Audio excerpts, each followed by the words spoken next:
آپ حضرات نے ایک جملہ تو سنا ہوگا، مشہور جملہ ہے کہ ہر عروج کو زوال ہے۔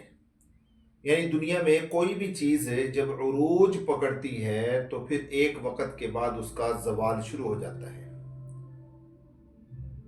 میں آج آپ کو یہ بات سمجھانا چاہتا ہوں کہ امریکہ جس نے پوری دنیا کے اوپر دھاک بٹھائی ہوئی تھی، پوری دنیا پر جس کا غلبہ تھا، پوری دنیا میں جس کا چرچا تھا، لوگ امریکہ سے ڈرتے تھے۔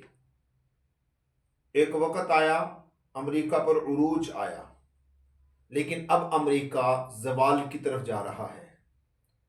خاص طور پہ 9 جنوری کی رات کو لگنے والی آگ، لاس اینجلس امریکہ کی ریاست کیلیفورنیا کا بڑا مشہور شہر ہے، جو اس وقت پوری دنیا کے امیر ترین لوگوں کی اماجگاہ تھا، وہ تقریباً مکمل طور پہ جل کر خاکستر ہو چکا ہے، اور ایک اندازے کے مطابق امریکی $200 ارب کا نقصان اس وقت ہو چکا ہے۔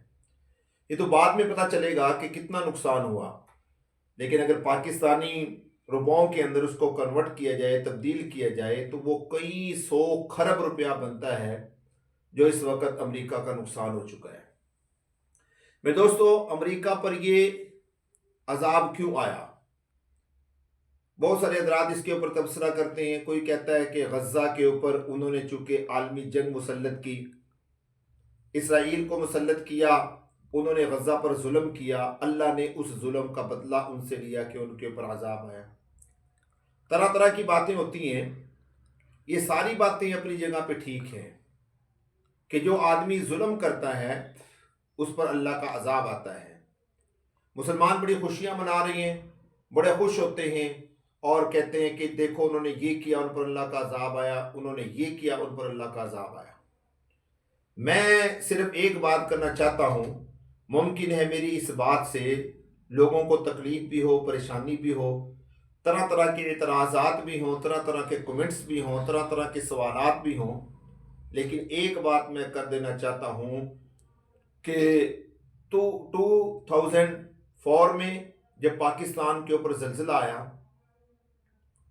اور 1992 میں جب پاکستان سیلاب کی لپیٹ میں آیا، تو اس وقت کیا ہم نے کسی پر ظلم کیا تھا؟ کیا ہم نے لوگوں کو مارا تھا؟ نہیں، ایسا نہیں ہے۔ جبکہ وہ اللہ کا عذاب ہمارے اوپر بھی آیا، لاکھوں لوگ بے گھر ہوئے، اور آج تک ان دونوں عذابوں کے اثرات پاکستان سے ختم نہیں ہوئے۔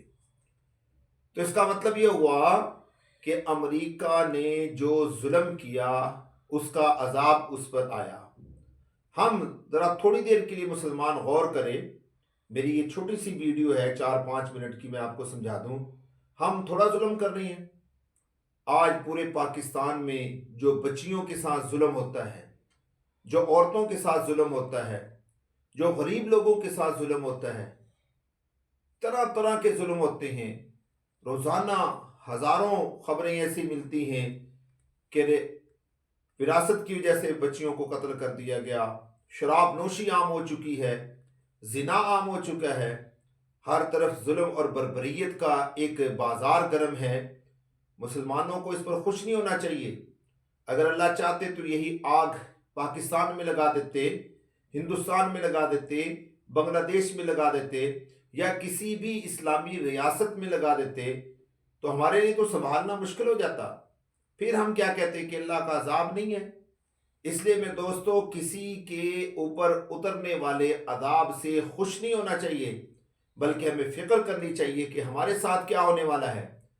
ہم دنیا میں اگرچہ بچے ہوئے ہیں، لیکن کل قیامت میں اللہ کی بارگاہ میں جب ہم نے جانا ہے، ہم اللہ کو کیا منہ دکھائیں گے کہ یا اللہ ہم نے ایسے ایسے ظلم کیے؟ اور خدا نہ خواستہ اگر اللہ کی پکڑ دنیا میں ہمارے اوپر آ جائے تو ہم کیسے بچیں گے؟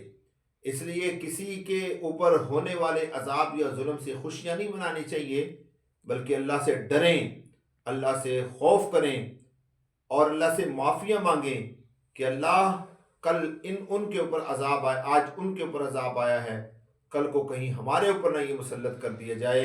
اللہ ہم سب مسلمانوں کو فہم نصیب فرمائے، تقوی نصیب فرمائے اور اپنی طرف متوجہ ہونے کی توفیق عطا فرمائے۔